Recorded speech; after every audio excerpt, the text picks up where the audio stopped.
اعوذ باللہ من الشیطان الرجیم بسم اللہ الرحمن الرحیم وَأُدْخِلَ الَّذِينَ آمَنُوا وَعَمِلُوا الصَّالِحَاتِ جَنَّاتٍ تَجْرِي مِن تَحْتِهَا الْأَنْهَارُ، اور داخل کیے جائیں گے وہ لوگ جو ایمان لائے اور جنہوں نے نیک عمل کیے ہوں گے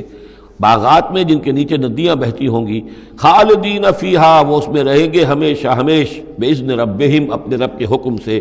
تحیتہم فیہا سلام، ان کی گریٹنگز ہوں گی، ایک دوسرے کو دعائیں دینی ہوں گی سلام کی شکل میں۔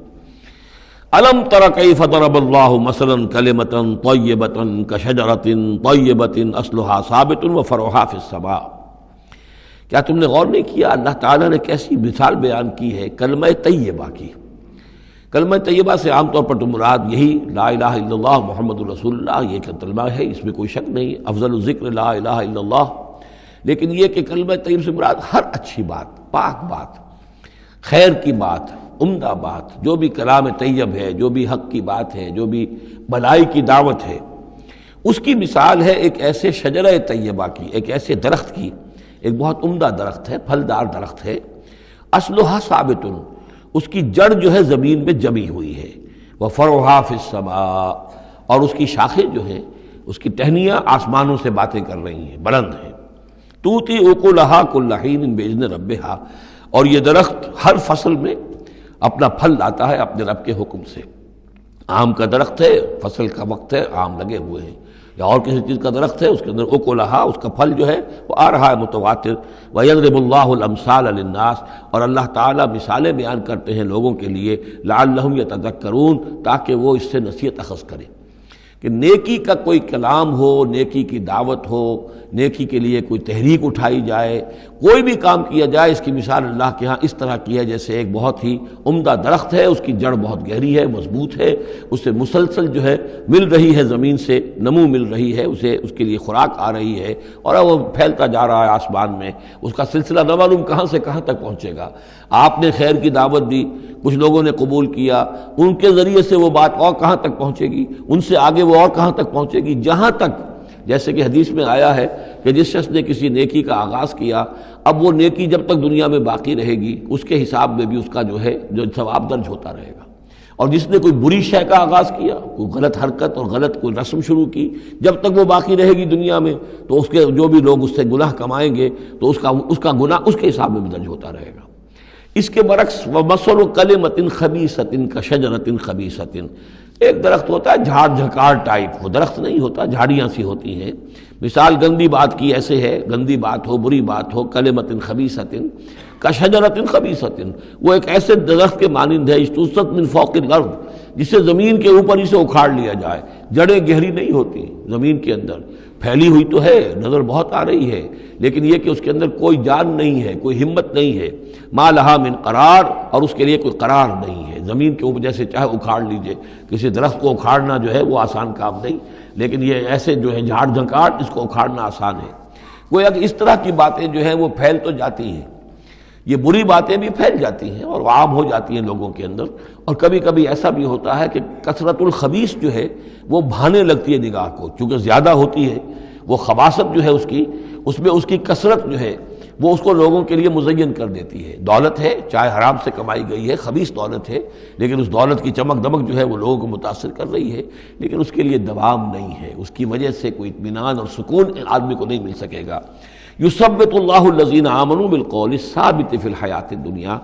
اللہ تعالیٰ مضبوط کر دیتا ہے، جما دیتا ہے اہل ایمان کو قول ثابت کے ذریعے سے دنیا کی زندگی میں۔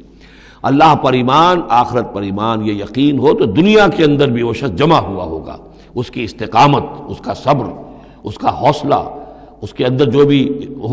پہم کام کرنے کی صلاحیت ہوگی،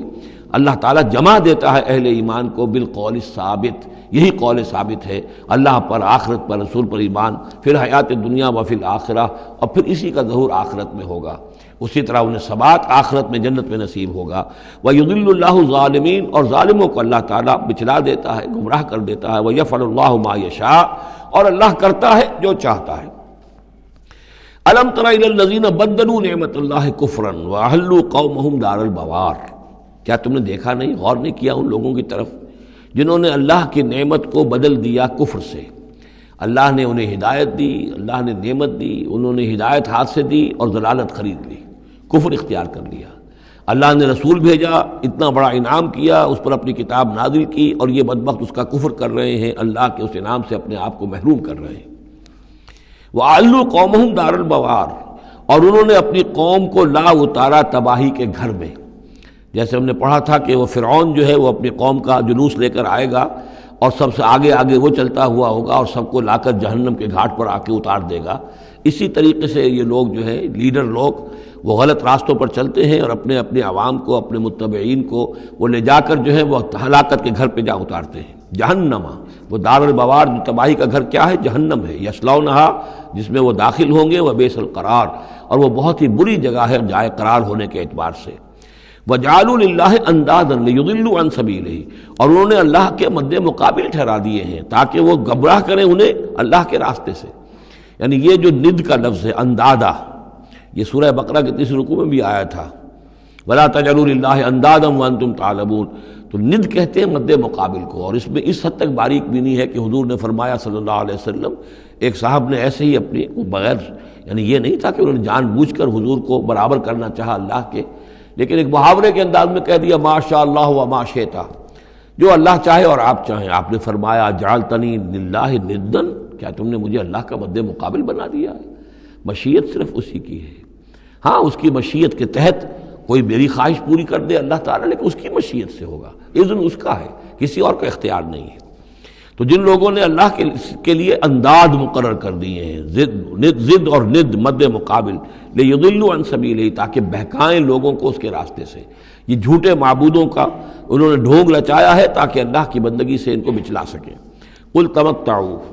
کہیے اچھا رہ لو، بس لو، ساز و سامان سے فائدہ اٹھا لو، دنیا کی زندگی میں جو مزے اڑانے ہیں اڑا لو، فإن مصیرکم الی النار، پھر تمہارا جو ہے لوٹنا وہ تو آگ ہی کی طرف ہے، جانا ہے تمہیں آگ کے اندر۔ قل لعباد الذین آمنوا یقیموا الصلاۃ، کہیے میرے ان بندوں سے، اب دیکھیے یہاں نوٹ کیجئے، قل لعباد الذین آمنوا، یا ایھا الذین آمنوا نہیں آیا، براہ راست خطاب مکی صورتوں میں میں نے کہا ہے شاذ، سورہ حج میں ایک جگہ ہے، لیکن یہ کہ اس کے بارے میں چونکہ اختلاف ہے کہ وہ سورت مکی ہے کہ مدنی ہے، وہ علیحدہ ہے، اس پر جب ہم غور کریں گے۔ پورے مکی قرآن میں یا ایھا الذین آمنوا اصطلاحاً یہ خطاب نہیں ملے گا آپ کو، حالانکہ اب یہاں قل عبادی، اے نبی کہہ دیجئے میرے بندوں سے جو ایمان لائے، یا ایھا الذین آمنوا کے بجائے۔ اب یہ کہ اس میں اللہ تعالیٰ کی کیا حکمت ہے، جو بات میری سمجھ میں آئی تھی وہ میں نے آپ کو بتا دی تھی کہ یہ یا ایھا الذین آمنوا امت کے لیے خطاب ہے، اور امت کی حیثیت جو بنی ہے محمد رسول اللہ صلی اللہ علیہ وسلم کے ماننے والوں کی، وہ ہوئی ہے مدینے میں آ کر، جبکہ ایک امت کی شکل انہوں نے اختیار کی، اور تحویل قبلہ کے ذریعے سے یہ وہ ایک مستقل امت ہونا ان کا اللہ تعالیٰ نے واضح کر دیا، اور یہ کہ اس مقام سے جس پر کہ یہود فائز رہے 2000 برس، اب ان کو وہاں سے معزول کر کے اب اس امت کو وہاں پر نصب کیا جا رہا ہے۔ اس کے بعد سے یا ایھا الذین آمنوا، یا ایھا الذین آمنوا، اور اس میں اہل ایمان بھی اور منافق بھی، جو بھی اسلام کا دعویٰ کرے وہ اسی خطاب کے تحت آ جائیں گے۔ قل لعباد الذین آمنوا، اے نبی کہہ دیجئے میرے ان بندوں سے جو ایمان لائے ہیں، یقیموا الصلاۃ، وہ نماز قائم رکھیں، وینفقوا مما رزقناہم، اور جو کچھ ہم نے انہیں دیا ہے اس میں سے خرچ کرتے رہیں، سرا وعلانیۃ، کھلے بھی اور چھپے بھی، اعلانیہ بھی اور مخفی طور پر بھی، من قبل ان یاتی یوم، اس سے پہلے کہ وہ دن آ جائے، لا بیع فیہ ولا خلال، کہ جس میں نہ کوئی بیع ہوگی، نہ کوئی لین دین سودا خرید و فروخت ہوگی، اور نہ کوئی دوستی کام آئے گی۔ یہ آیت بہت قریب ہے وہ جو آیت سورہ بقرہ میں آیت الکرسی سے پہلے ہے، یا ایھا الذین آمنوا انفقوا مما رزقناکم من قبل ان یاتی یوم لا بیع فیہ ولا خلۃ ولا شفاعہ، وہاں تیسری شے کی اور کیٹیگوریکل نفی ہے، وہ دن کے جس میں نہ کوئی بیع ہوگی، نہ کوئی دوستی ہوگی، اور نہ ہی کوئی شفاعت ہوگی۔ صدق اللہ العظیم۔